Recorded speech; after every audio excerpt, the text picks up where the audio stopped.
অনেকদিন যাবত আমার কলিজা খেতে ইচ্ছা করতেছিল। আর যেহেতু মিলাদুন নবীর জন্য আমাদের 3 দিন ছুটি, এর জন্য ভাবলাম যে ওই দিনই আমি রান্না করব।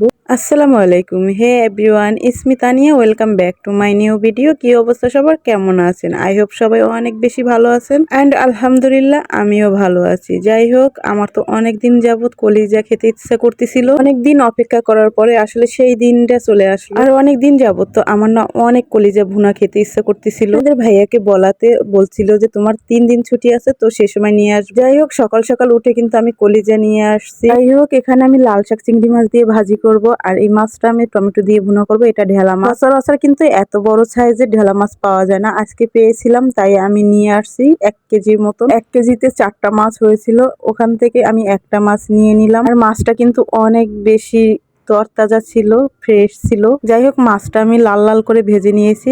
এখন আমি পেঁয়াজ দিয়ে দিব ওই তেলের মধ্যে, আর মশলা দিয়ে দিব। আমি বেশি বেশি মশলা খাই না, বেসিক যে মশলাগুলো আমরা সবাই কম বেশি খেয়ে থাকি, আমি সেই রকম মশলা দিয়েই রান্নাটা করে নিই। এই যেমন ধরুন হলুদ গুঁড়া, মরিচ গুঁড়া, জিরার গুঁড়া, ধনিয়ার গুঁড়া, এরপরে লবণ, এই সব কিছু দিয়ে আমি ভালোভাবে কষিয়ে নিব। আগে যেটা দিয়েছি আদা, রসুন আর পেঁয়াজের একটা পেস্ট আমি বানিয়ে সব সময় রেখে দিই। আমি সব তরকারিতে এটা খেয়ে থাকি। এটা না দিলে আমার তরকারি রান্না করতেও ভালো লাগে না, আর খেতেও ভালো লাগে না। কম বেশি আমি একটু মশলা দিয়েই রান্না করি।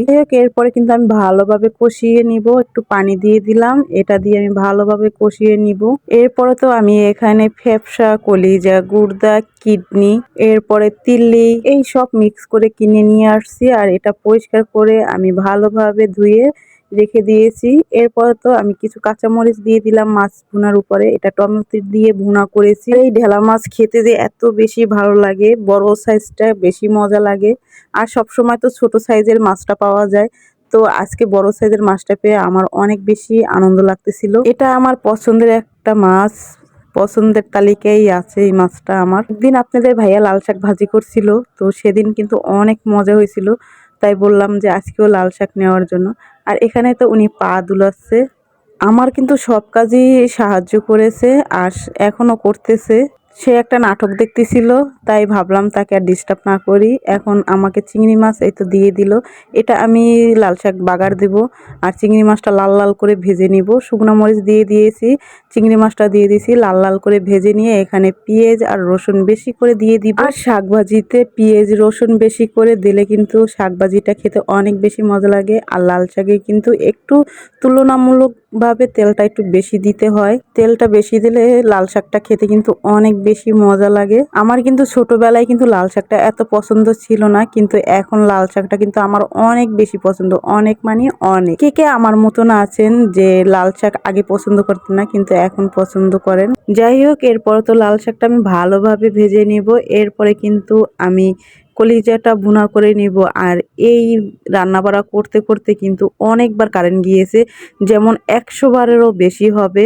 এরপর তো আমার রান্না বাড়া করতে কিন্তু অনেক পরিমাণে সময় লাগছে। মাছ ভুনাটা করার পরও কিন্তু আবার কারেন্ট চলে গিয়েছিল। 5টা বেজে গিয়েছে। আমরা শুধু একটু নাস্তা খেয়েছিলাম সকালে, এরপরে তো আর কিছু খাওয়া হয় না। এত গরমে এত কারেন্ট যায়, আমার আর ভালোই লাগতেছিল না। 5টা বাজে আমার শুধু মাছ ভুনাটা হয়েছিল। তারপর তো আমি মাছ ভুনা দিয়ে আমি আর আপনাদের ভাইয়া খেয়ে নিয়েছিলাম। কারেন্ট না থাকার কারণে ভালোভাবে কিন্তু রান্নাটা বসাতে পারি নাই। আমার এই রান্নাটা করতে করতে কিন্তু অনেক সময় লেগে গেছে। 10 মিনিট এসে কারেন্ট থাকে, এরপরে কিন্তু আবার 3-4 ঘন্টার মতন থাকে না। আচ্ছা, আমার মতন কি আপনাদেরও এরকম কারেন্ট যায়? একটু কমেন্ট করে জানাবেন প্লিজ।